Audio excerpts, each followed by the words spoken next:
when we rely on AI generated content across social platforms, across podcasts, because Tish, I don't even know if we've talked about this.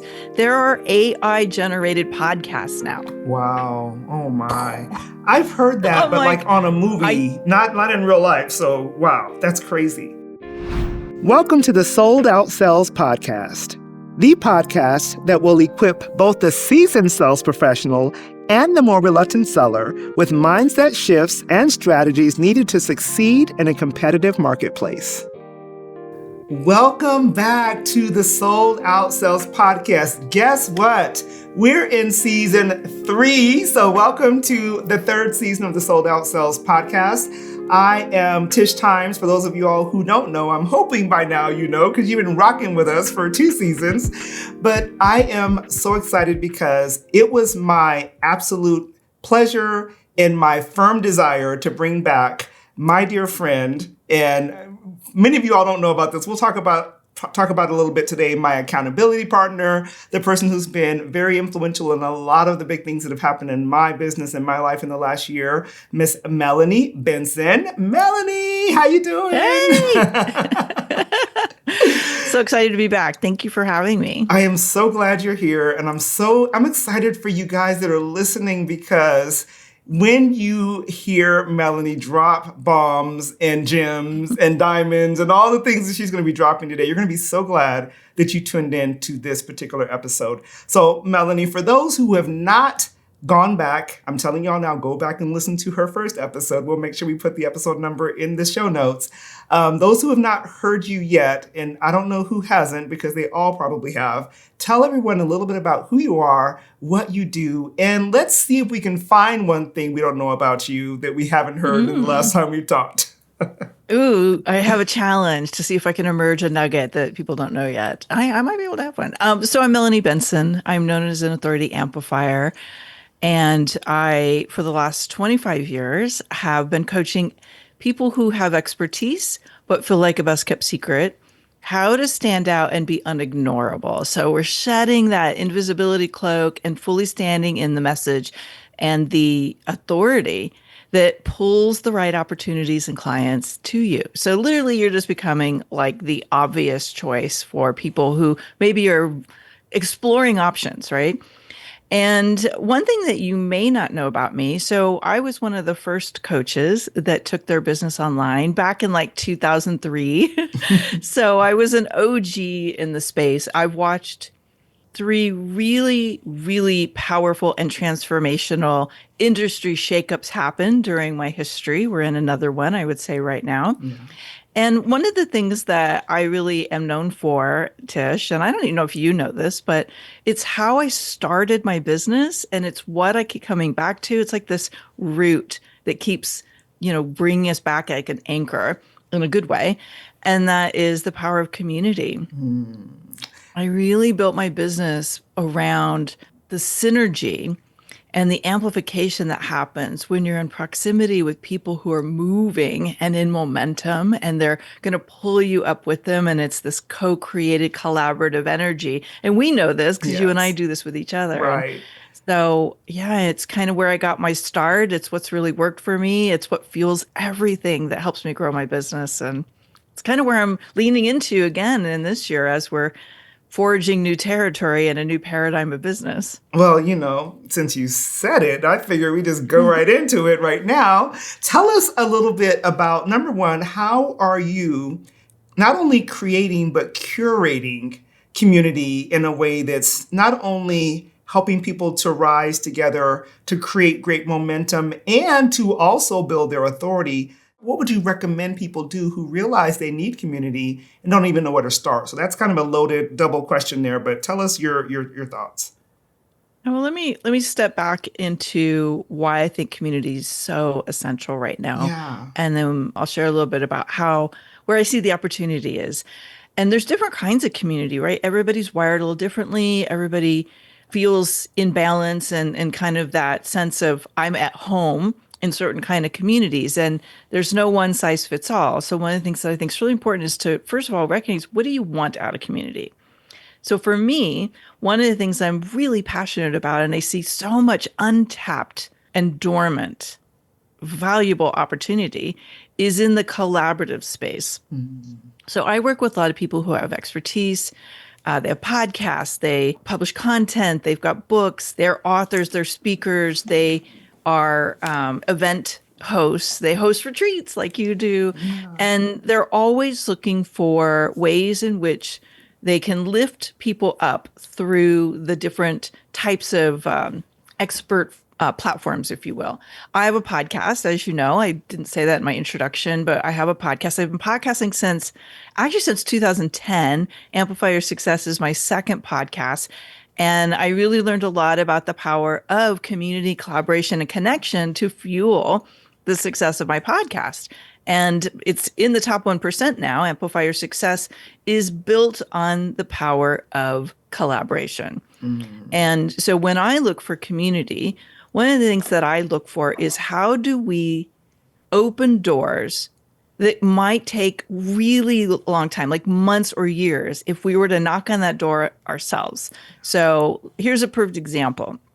And this is really what I like to call the rising tide effect. I think we've all heard the saying, rising tide lifts all the boats. Well, in business, that rising tide acts like a current that lifts people up if you're intentional about it. And so when it comes to the expert space, if you want to speak, if you want to get on podcasts, if you want to maybe cross promote or kind of get in with some people who are in that momentum, they're high profile, knocking on that door isn't necessarily the fastest way to get in. And many people lock the door or have guards in front of the door, right? Because they have to protect their time. They've got their inner circle. They've got the community they're already invested in. And so trying to breach these new relationships takes time. Well, when you are in community and you're investing in proximity where the people that you want to connect with, whether they're a little bit farther along than you, or maybe they think differently, or they've got different strengths than you do. When you get into those kinds of communities and you really build connection, not just on the surface with like, oh, hey, sure, I'll do that introduction, but really like, hey, what can I do to support you right now? How can I be of value in your life and in your business? And you lean into that. Doors open fast, doors that take years, months, that may never open, to speak, to get on a podcast, to just like maybe even get in that person's space and be able to collaborate or brainstorm, can open quicker. So Tish, you and I talked about this. Community now, I think, is like it's a life force for so many of us. Yeah. Because running a business, when you hit certain stages, like I've been doing this 25 plus years. I know you've been doing this a really, really long time as well.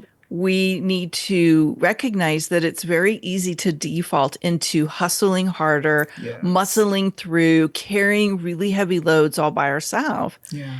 And there's just something about knowing that you can lean on your community, that you can be supported and held by your community, your mastermind, your association, whatever it is that it is for you. And you don't have to do it alone. Oh, God.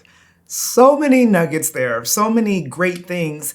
And Melanie, I'm beautifully baffled, if that's a phrase, at the fact that people are craving community so much that when we are able to curate a great community that's heart-centered, that's led from a place of giving as well as making those introductions, so on and so forth, people will go out of their way to be there. Yeah. I'm baffled. As you know, I host my retreats every quarter, and they're not always local. Matter of fact, a lot of the people who come are international, and they come every quarter, and I'm sometimes going, "You're coming again?" I'm like, "Well, that's great," but they're like, "I need this," and so I believe that when we're willing to intentionally create these spaces, people will not only come and be a part and help it grow and grow with it, they will go out of their way to help that growth. And so something that I love about you, Melanie, is that some of the best interviews I've had on my podcast are people that came out of your programs. And that's because you've opened doors for them that they could never have opened. I wouldn't have opened an email. I know that sounds terrible, but I wouldn't have opened an email from a perfect stranger that had a great bio and said, hey, I'd love to be on your podcast without that trust. But you opened the door by saying, hey, Tish, this is one of my people. They're going to be great. Put them on, book them. I don't even need to talk to them, book them, right? It's a big difference when you're willing to create community that also helps push people forward. For the person who's wanting to create that type of community right now, and they don't even know what it really means or how to get started, how would you help that person to really build this into the way that they do business? There's a couple of things that I heard you say, and I realize I want to get back to your question about the curation in a minute, because I think that's such a key part of this, right? Yeah. Is first of all, I think it comes with a decision, right? And it's like, let's face it, we're busy. We got a lot on our plate, but what gets your time? Yeah. The things that get your time are the things you've decided are important to you. True. And that you're putting at the front of the list, even if that's unintentionally, the fire you have to put out, right? But we tend to focus on that which we want more of, and to make community and that this kind of connection a part of your experience in business, you have to decide, this is the time where I'm investing in community. Investing may be time, it may be money, it may be all of it, it may be some emotional currency, right? There's all of that goes in. For me, what I find is that the communities change as you grow in your business. What's important to you in the beginning will look different as you've crested into six figures and you have new challenges, new opportunities, a new kind of business ownership, and your leadership is changing, right? So every stage of your leadership and ownership evolves you, and the type of community that you want to be in proximity with, that you want to invest in, has to be matching that conversation. It has to match that energetic frequency. It has to match that relevance, right? So you brought up curation. One of the things that I think works for me, and I have communities that function in different ways, and one of them is my Rising Tide Collective. And one of the things I decided as I opened the doors to that is I was going to only allow people in who were established in business and who were already collaborative in nature. Wow. They already collaborated. And I didn't mean collaborate, meaning, hey, you're looking for ways to get on people's podcasts and you're going to share your talent. That is a form of collaboration, but that's not the level of collaboration this community really aligns with. And so by setting certain standards, I curated the room so that the people in the room would say, oh my gosh, I always want to be in this room. Yeah. Oh my gosh, I can't wait for the next mini mine. Oh my gosh, I can't wait for my opportunity. Oh, when is retreat, right? Like all the things that come up, they know they're going to be nourished and fed and lifted up because they're having the right kind of conversations, and nobody's an anchor dragging it down because they need different things than the room can provide. Yeah. And I think that's a very real thing. I don't know if you've experienced this, Tish, but I've been in communities where it's like the right time for that community had expired. I hadn't chosen to move into the next kind of community yet. And so I'd be, I don't know. Do I want to go to this today? No. Yep. Yep. Like, not going. It's not feeling, I'm not getting anything out of it, or you leave drained. Yeah. Oh my God. So I good. think that's really what curation means is, are you stepping into spaces that are formed to support the needs that you have at the stage that you're at, and that the conversations that are occurring, the doors that are opening, the people you're connecting with are energizing you, amplifying you, and expanding you. Even if we're all going to get triggered once in a while by other people in our space, but I think that's really the beauty of the right space. I love that. I know that you and I had this conversation a while back, and I was making a decision because what is as leaders, as we're curating these spaces, we have to also recognize that there becomes a time where, okay, this isn't working for the people anymore. What do I do to make the change? And as I shifted and separated my groups into two different groups because one group of people were different places at different places in their business, and the others needed a more scaling expansion conversation that we couldn't have in the same room. And so I love that you're saying that you're very selective. I am as well, and not in a way of not being inclusive, but it's being very intentional about who is in the room for the benefit of the entire room, so that the people get what they need. And if that means, okay, you either create another room or you have other partnerships where you can say, this place over here might be a better place for you, because you want to make sure that I'm big on protecting the energy and protecting the atmosphere. I'm not going to put that at risk at all. And I know that you're similar in that. If you're someone who hates to network because you don't always know what to say, I get you. I'm an introvert too, and I've created a free gift for you. It's my networking and sales handbook just for introverts, and it is at tishtimes.com. It'll be the first pop-up you'll see. Grab it. Let me know what you think about it. It's free. Go grab it right now. Melanie, I want to jump for a moment, because last time we talked a lot about visibility and amplifying authority, which I know is your jam, it's your specialty. What do you feel needs to be happening this year compared to in years past to really get great visibility, to amplify their authority, that's different than we were doing before? I think the visibility world is changing again. And I think things are speeding up at record pace when you look at the changes that happen in social media in real time. Like what worked last week may or may not work 2 weeks from now. Right. And we have people who are in charge of these platforms that are always modifying the algorithms and kind of testing new ways.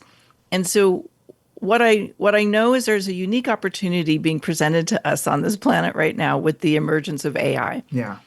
And every time I turn around, people are talking about either the really cool stuff they're doing with it or how it's radically transformed how they can be seen or be valued in the marketplace. As we're recording this, and I believe this will continue to happen all throughout the current year of 2026, we're going to see companies become quickly irrelevant who sell content and don't have anything else that they can provide. Because let's face it, AI can basically deliver content for free or very low cost at a rapid rate, and people are over relying on it.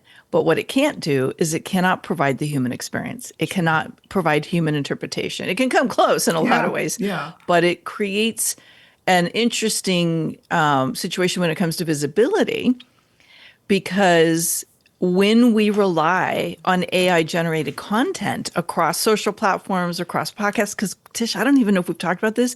There are AI generated podcasts now. Wow. Oh my. I've heard that, but like on a movie, not in real life. So wow, that's crazy. Yes. No, I didn't know this. And 2 years ago when AI was just emerging, I was interviewed for a podcast and later found out that the person asking me the questions was not the host, even though I thought it was. And they actually fed it into this AI thing and generated a podcast. I was like, I don't even know what that is. Wow. So little discernment now, we have to be more careful. But my point is that when we have a visibility stratosphere where content can be generated in a nanosecond, and we're relying on these AI tools to produce and be brainstorming partners, but also produce a lot of noise. Yeah. How we stand out becomes the opportunity. So I think there's three things. One, stories. If you really look at what AI produces, the stories are really generic. Right. You can train it, but still, they're not your stories. True. And people are really leaning into human stories, your stories, how you did this, how you got there, how your clients got this or got that. And the more you can tell even long form stories in your visibility strategy, the more people bond and connect with you. The second thing is to be so authentic that people know who you are before they ever meet you. Wow. I hear this all the time where people meet me in person if I'm speaking at an event or I'm somewhere and they're like, "Oh my God, I've been listening to your podcast." Like, wow, you're actually the same person on your podcast as you are here. Or like if I come off stage and I connect with people in the room, they're like, "Wow, you're kind of the same person." I'm like, yeah. Mm. But I think that's what people want is they want to know, are you the real deal? We have a trust deficit. That's a whole nother Oh, conversation that we probably don't have yes. time for today. But with this trust deficit, your way of standing out in visibility is to be you amplified. Oof. And then that brings me to the third thing that works. To get known for something and to leverage the relationships, I call it building this $1 million visibility network. Build relationships with people that can actually amplify the reach of what you're known for through their visibility channels. Wow. That's so good. And I think that is what speeds up the path between I don't know you, like you said, I would never really Hmm. pitch somebody or take somebody who pitched me directly and I didn't know them. That's what hosts are saying across the board. I'm not going to take a pitch, but if you can introduce me to somebody or I know somebody from my community, they're getting a fast pass onto my show. Yeah. So I mean, I could talk for an hour, 2 hours about all the changes that are emerging, but I think these are three things that now more than ever, we can't rely on what people used to know. We can't hope that people can figure out what we are, but, kind of put a lot of different versions of ourselves out there in our content. Right. We really need to hone the conversation, get really streamlined and say, what do I want to be known for? Yeah. And how can I really build that consistent, reliable reputation through my visibility channels so that people get this is why me and why me now? Oof. That's so good. And you know what's so crazy? When we talk, we normally talk for an hour or more. And so I'm looking at the clock going, no way, we're getting so close already. I have so many more things I want to talk to you about. So I'm going to try to get through just a couple more things because I think this is so valuable. Give me an example, whether it was you or a client, where you've seen someone really achieve significant growth through collaborative visibility. And it's like mind blowing where people that are listening can say, I've got to start this immediately. I could give you like 20 right off the bat. I have this amazing woman who she recently pivoted her work and she was known for one thing for a really long time, pivoted, and she was like, I feel stuck, like it's not taking off. And she joined my community, and all of a sudden she's getting like podcast interviews and bookings and collaborations. And so that was really cool. But I want to go a little bit deeper into a woman that I've been working with on and off for 15 years. And she went through a huge upleveling in the way she's bringing her work out about 5 years ago. And what happened for her was that she kind of, how when you're bringing new work out and you've done something for like 40 years Yeah. and you're really good at that and you're like, I'm radically turning left and like this whole new work is coming through me. And it was hard for her at first. But through my communities and some of the other communities that she joined, she's in Australia, she found that connecting to one podcast host, connecting to one person who is hosting an event, and she would have the platform to speak her truth and be seen as an expert would lead to another opportunity, would lead to another opportunity, would lead to another opportunity. Next thing we knew, she had literally got the balls in motion around her new work and it had taken off. Wow. So she found that sometimes it just took one new conversation with one new person. Like she was on a podcast that I connected her with, and I do my mixers at my Yeah. events. Yeah. And she did a podcast pitch. She ended up on somebody's wellness podcast. That woman was like, "Oh my God, I got to introduce you to 5 other hosts that I know who this would be perfect for." Then they're doing, like, she's speaking at her event, and then, it just starts to snowball. Yeah. And that's that compounding effect that I think takes off. It just takes one new connection that can Open create the all of doors. these tentacles and all of these multipliers of where your reach starts to amplify. Love it. Well, you mentor, I'm going to say thousands, at least hundreds and hundreds. You mentor a lot of people. What's one area that you, Melanie, have grown that's been substantial or you've evolved since we spoke last? What's one area that you're really like going deep on? Oh, wow. How much time do we have left? I know. um, One of the things that I'm currently evolving through is I talk a lot about identity work when I'm working with people at higher levels, because I think the identity that we form and we get known for and we lock in when we get to a certain level of business, it's like, okay, I know how to do this. And our identity, our beliefs, our thoughts, our habits, our actions, our choices, and the paradigm that we operate from kind of locks in like it's a Tupperware seal. And then when things start to evolve again, but your identity hasn't matched that evolution, you can often feel like you're holding on to something that can no longer work. Wow. As we left last year, and it was a very turbulent year for so many people, one of the things that I became aware of is that I had been hyper locked into the identity of online business coach, which means online marketer. Yeah. And I was like, is that really serving me?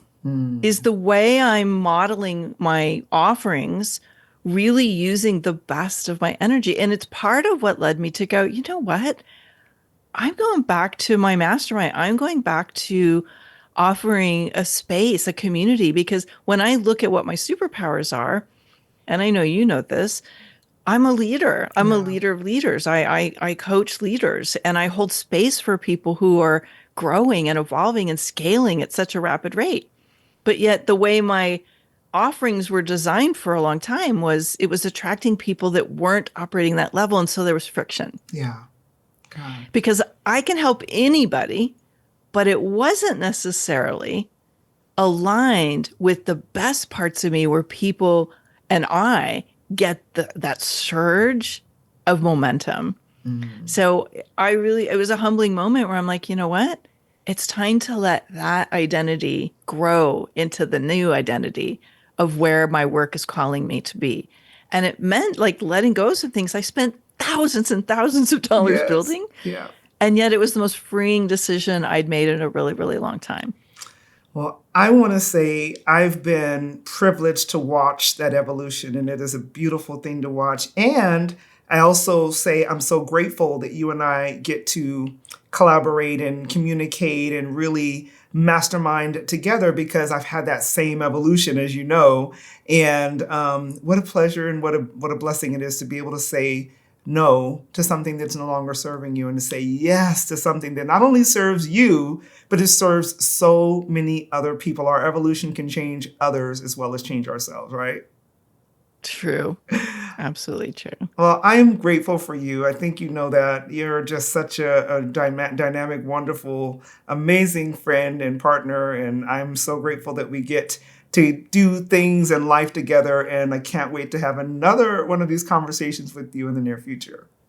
Yeah, me too. Thank you for always having me back. I'm always so excited to have these dialogues. You're one of the best or interviewers, maybe is a better way to say that. And the podcast is amazing. I always love tuning into your guests. Oh, thank you so very much.